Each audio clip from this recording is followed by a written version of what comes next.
আসসালামু আলাইকুম প্রিয় শিক্ষার্থী বন্ধুরা, আজ তোমরা জানবে আগুনের পরশমণি গল্পের মূল ভাব। চলো শুরু করি আজকের ক্লাস।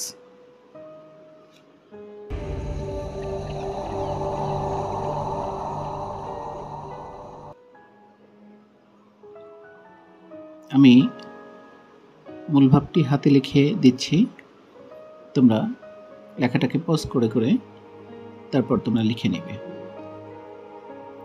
আগুনের পরশমণি গল্পের মূল ভাব।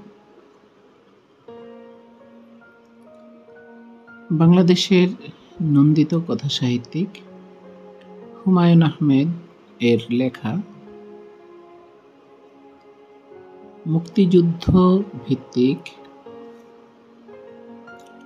একটি উপন্যাস আগুনের পরশমণি।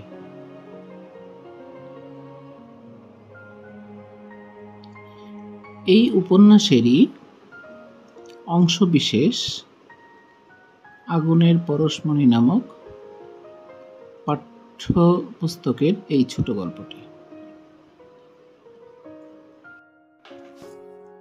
মুক্তিযুদ্ধের মাঝামাঝি সময়ের উত্তাল দিনের একটি ছোট্ট ঘটনার আবর্তন ঘটেছে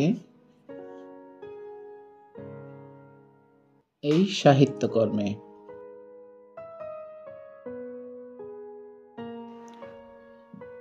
উনিশশো ৭১ সালের জুলাই মাসের ৬ তারিখ পুরো ঢাকা শহর জুড়ে পাকিস্তানি হানাদার বাহিনী যখন তাণ্ডব নৃত্য করছিল, ঢাকা শহরবাসীকে ওরা যখন দৈত্যের মতো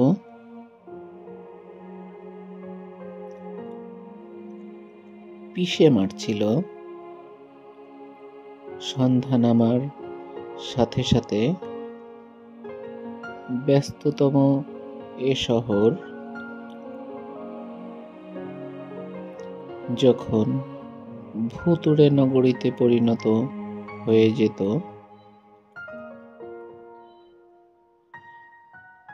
ঠিক তেমনি সময়ে বদিউল আলম নামের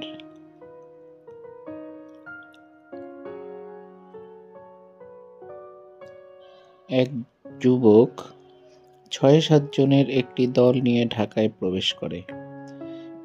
মাতৃভূমি রক্ষার প্রত্যয় নিয়ে তারা এক একজন এক একটি জায়গায়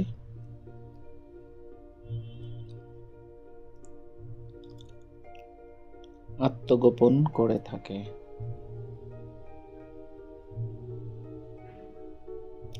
আত্মগোপন করে থেকে ঢাকায় একটি গেরিলা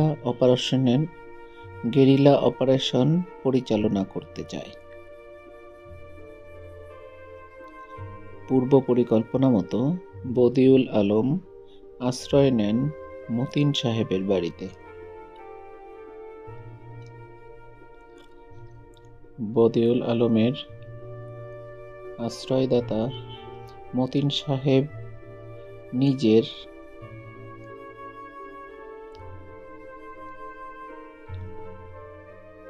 স্ত্রীর ও কন্যাদ্বয়ের জীবনের ঝুঁকি নিয়েই এ সিদ্ধান্ত নেন।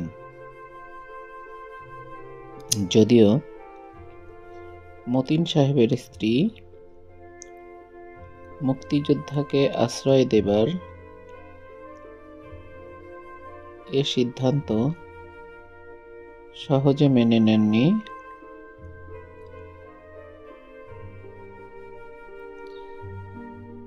কেননা তার পরিবার এহেন কাজে মারাত্মক ঝুঁকিতে পড়তে পারে।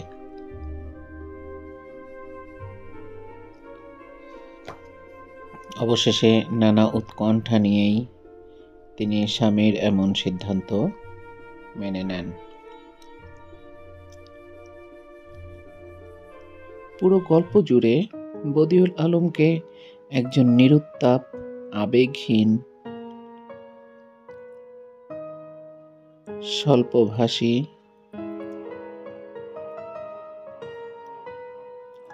সৌজন্যতা বিবর্জিত ও দৃঢ়চেতা মনোভাবের একজন যুবক হিসেবেই আমরা দেখতে পেয়েছি।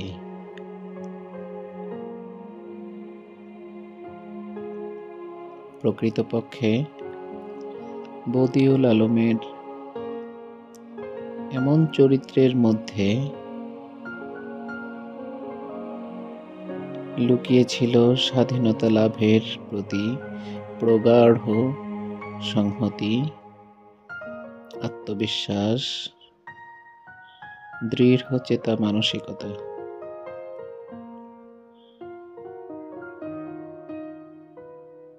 সে কেবল মাত্র তার উদ্দেশ্য সাধনের জন্যই এখানে এসেছে, কোনো সম্পর্ক তৈরির জন্য নয়।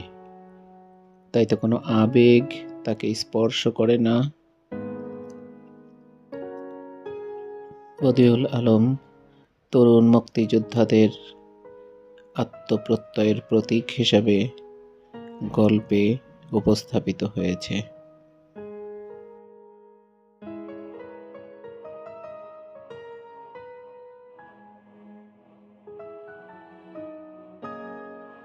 আগুনের স্পর্শে যেমন সোনা নিখাদ হয়,